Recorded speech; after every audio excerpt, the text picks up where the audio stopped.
নমস্কাৰ হাই ফ্ৰেণ্ডসকল, আজি মই লৈ আহিছোঁ কোমোৰাৰ সৈতে হাঁহৰ মাংস। আজি বতৰটো ডাৱৰীয়া, সেইবাবে ভাবিলোঁ হাঁহৰ মাংসকে খাওঁ। মানুহজনেও ক'লে, সেই গতিকে এতিয়া হাঁহৰ মাংস বনাওঁ বলক। এতিয়া কেৰাহীটো পাতি দিছোঁ, এইফালে গৰম হ'বলৈ দিছোঁ। তাৰপিছত আলুখিনি ভাজি ল'ম। মই আলুখিনি মাংসৰ কাৰণে প্ৰায় ভাজিয়ে ল'ম। মই বহুত ভাল পাওঁ, কুমলীয়া হৈ যায় যে, সেইকাৰণে, আৰু কালাৰটোও ধুনীয়া হয়। তাৰপিছত এনেদৰে মই ভাজি ল'ম। আপোনালোকে মোৰ ভিডিঅ'বোৰ চাই থাকিব। নতুনকৈ আহিলে বেল আইকনটো দবাই দিব, ছাবস্ক্ৰাইব কৰি দিব, আৰু ফেচবুকত চালে ফ'ল' কৰি দিব, প্লিজ কৰি দিব দেই। আৰু এনেকৈ নতুন নতুন ভিডিঅ'বোৰ পাই থাকিব। পাৰালৈ চেষ্টা কৰি যাম। আৰু মই ঘৰৰ সহজ উপায়েৰে বনাওঁ, ইমান মছলা পাতিও নিদিওঁ, খায়ো ভাল লাগে। তাৰপিছত এতিয়া কোমোৰাখিনিও এনেদৰে ভাজি ল'ম। সকলোখিনি এনেদৰে ভাজি ল'ম। ৰঙচুৱা হোৱাকৈ ভাজিব, তেতিয়া ভাল লাগে, আঞ্জাখনৰ কালাৰটো ধুনীয়া হ'ব।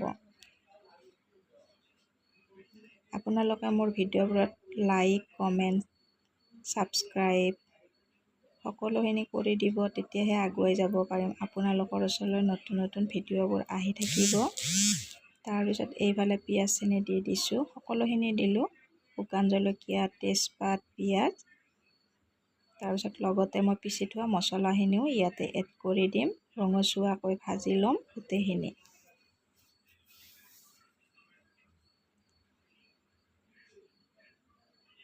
মছলাখিনি দি হালধি দিলোঁ। এতিয়া ধুনীয়াকৈ ভাজি থাকিম। তাৰপিছত মই মাংসখিনি দি দিম। এতিয়া মাংসখিনি ভাজিব লাগিব বহুত ভালদৰে, কাৰণ হাঁহৰ মাংস যিহেতু অকণমান টান হয়। এতিয়া ভালদৰে ভাজি থাকিম।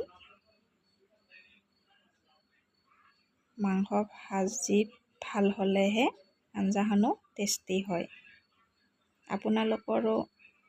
আপোনালোকেও যদি এনেদৰে বনায়, তেতিয়াহ'লে মোকো ভিডিঅ'বোৰ দিবচোন। ময়ো বাৰু বনাই চাম, আৰু মোৰটোও বনাই চাব।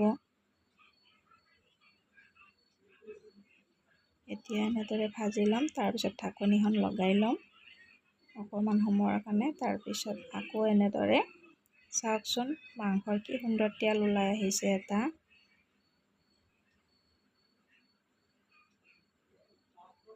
ধুনীয়া লাগে, এনেকুৱা তেল ওলাই আহিলে মই বহুত ভাল পাওঁ। তাৰপিছত এতিয়া মই আলুখিনি আৰু কোমোৰাখিনি দি দিম ইয়াতে। তাৰপিছত আকৌ ভালদৰে ভাজিম। মুঠৰ ওপৰত হাঁহৰ মাংস ভাজিয়ে থাকিব লাগে, মোৰ বোধেৰে, আৰু তেতিয়া ভাল লাগে খাই।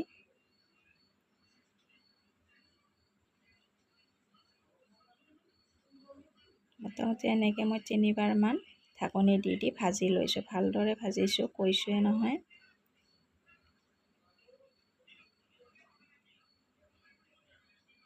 তাৰপিছত এইফালে বেঙেনাখিনি কাটি লৈছোঁ। আজি মাংস আৰু বেঙেনা ভাজি খাম বুলি ভাবিছোঁ। তাৰপিছত এইফালে বেঙেনাখিনি কাটি এনেদৰে ফালি দিছোঁ, তাত যেন নিমখ হালধিখিনি সোমাই যায়। এতিয়া এনেদৰে ভাজি লৈছোঁ। এইখন টাৱাত বনালে যে বহুত তেল কম খৰচতে হয়। তাৰপিছত এইফালে কি সুন্দৰ এটা কালাৰো আহিছে, ধুনীয়া গোন্ধও আহিছে। এইফালে বেঙেনাখিনি এনেদৰে ভাজি আছোঁ। তাৰপিছত এইফালে আঞ্জাত মই পানী দি দিছোঁ, যিখিনি লাগে। অলপ জুলীয়াই কৰিছোঁ, যিহেতু আমি জোল খাই ভাল পাওঁ।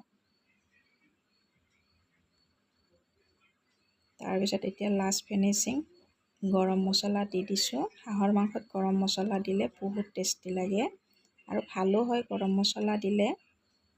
বিশেষকৈ হাঁহৰ মাংসত গৰম মছলা লাগে।